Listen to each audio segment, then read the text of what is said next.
Hi, this is Davis Hill with Peak Piano Studios.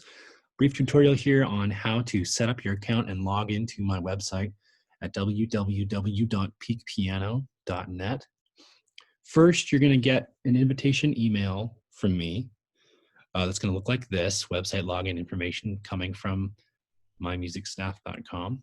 Okay, it'll give you your login and a link to set your passwords. Let's go ahead and do that now. You can see that my email is testdad, so the test father of my test student. The parent account has access to the invoice information. So that's really the only difference. So if your kid doesn't have their own email address, it's not a big deal. You can still use that. They can still use yours to log in. And there's no real way for them to accidentally purchase thousands of dollars of piano lessons or anything like that. But if they do have their own address, you can set them up with their own account so they can log in and look at their own notes. It's kind of up to you. Okay, so here we go. I'm going to click on this link.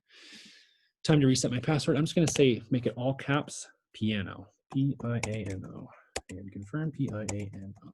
Okay, agree to these terms of service. Oh, okay, that was not long enough. P-I-A-N-O 5. P-I-A-N-O 5. Let's try that. Okay, get rid of all this stuff here.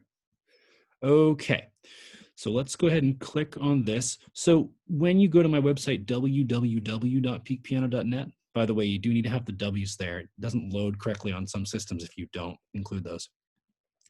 The login prompt here is on the sidebar. So no matter which page you're on, you should be able to, to log in. Okay, so let's go ahead and do that.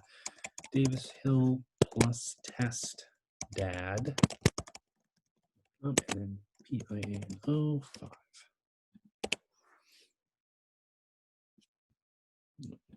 Okay. All right, great. So now we're able to access all this information here.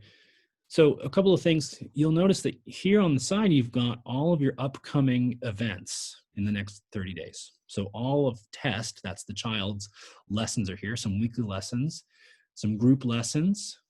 Okay, it looks like they have them for about a month. That's your little quick look. Your attendance, we don't really track that here. We have makeup lessons. The news, any news items, these are pretty old. I don't really use this platform. And then here, of course, the invoice. So the things you're going to be most interested in here are the invoices and the notes. Let's go ahead and take a look at the invoices first. You will receive all your invoices via email, and there's a link in there to click it. But if that ever gets lost for some reason, or if you have an added charge that didn't get put on the beginning of the month that you'd like to clear up before the end of next month, you can always log in like this. Just click here to pay. And see, there's Mr. Tester Parent. Okay. Looks like we have a summary here. If I click continue, now you can log in and do all this stuff with PayPal. Okay. And if on this screen, you're not able to see a breakdown, but if you go down here on the sidebar to account and invoices, you'll be able to see, you can see here's kind of a running total of all of your different charges. So you can see that there was a balance here. There was a payment made.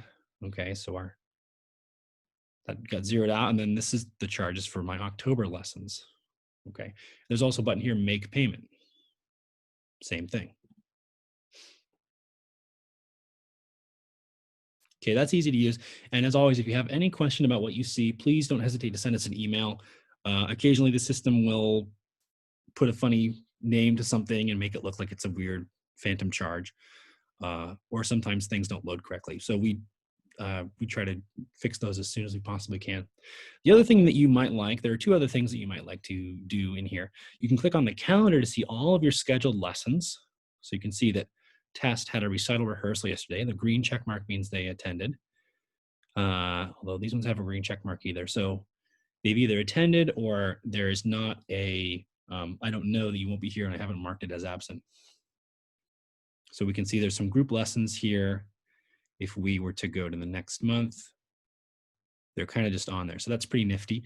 You can sync all this information with whatever calendar app you'd like to use here by following those prompts. Okay. News, not much is happening there. Accounts, we took a look at that. Attendance and notes is the other thing that you might like to use here. You can see all of these lessons broken down in a list format, and then whether they attended. And if you click on one of these, it will expand and you're able to see all of the student notes. So what your student has been asked to work on that week, what we talked about. If there are any links I sent them, they're going to be in here. And if there are any attachments here, it looks like I sent a Camus quote. So if your student and I are studying piano by way of Camus, you'll be able to see that. Another thing is that if there's any files I've asked your student to download, I have been sending those through email, but I'm going to be uploading them onto this website as well to make it a bit easier for you to use. If you just log in and navigate down here to the online resources tab, you can see there's a couple of files here already. This is summary of the group classes, lesson note attachments. If there's anything that has been attached to your notes, you'll be able to see those in here. And then there are a couple files here, like this color chart, that are available to everybody. You can either download or open right here in the browser. Okay, so those are going to be there for you to use as well. You can play around with all these other things. Those are the things that are probably going to be the most useful for you. Practice log, I don't ask you to use this website to track your practice, but you're certainly welcome to. And you may also like to visit the email history to take a look at whether you got my email or not. You can see that here are the emails. Since I'm in the parent account, I have the emails for both the test dad and the test student, as well as these text weekly reminders. So that's actually a pretty useful feature. Just in case there's a miscommunication or if you feel like you missed something, that's an easy thing to do. So calendar, account, attendance, and online resources at this point are what we're primarily using. There's also this great contact info button. If for some reason you forget my phone number or don't know how to get a hold of me, you can click right in here. All my information is right here too, including mailing address. All right. And when we're done, I'll just go ahead and sign out. Oh, actually, I did want to show you that. There's one more thing here. Let's test. I signed out a little too soon. I wanted to show how to change some of your settings there up in the top. Let's get these guys out of here. Yeah, so up here in your profile settings, you're able to toggle how you get these reminders. This is a thing a lot of people ask about. You can change your information in here and your phone work, and you can see here that you can toggle texting aloud or not. So if you don't want to get those reminders, you can go ahead and untoggle that. You can also turn off all reminders down here as well. So if you would like to get them only by email or only by SMS. If you're getting reminders for, oh, and then there's a change password here button too. If you're getting reminders for events that you are not signed up for or don't wish to be signed up for, or more commonly happens, it's an event that I offer, such as a group class where you're not able to make it, please let me know and I'll remove you from those specific events if you still want to keep getting reminders for other events. Otherwise, doing this will take you off of everything. If you just want that one event, just send me an email and I'll fix that. So we can see down here, you can also edit your student information. Okay, so you've got some controls down here in case you change your phone number or you would like me to use a different email and forget to send me an email. That's an easy thing to do. All right. Any questions? As always, please go ahead and send me an email at peakpianostudios@gmail.com. Of course, you can always get to any of that information just by going to www.peakpiano.net, where you can get my contact page, send me a message, you can look at my live calendar, and of course, you can log in here on the sidebar. Thanks so much.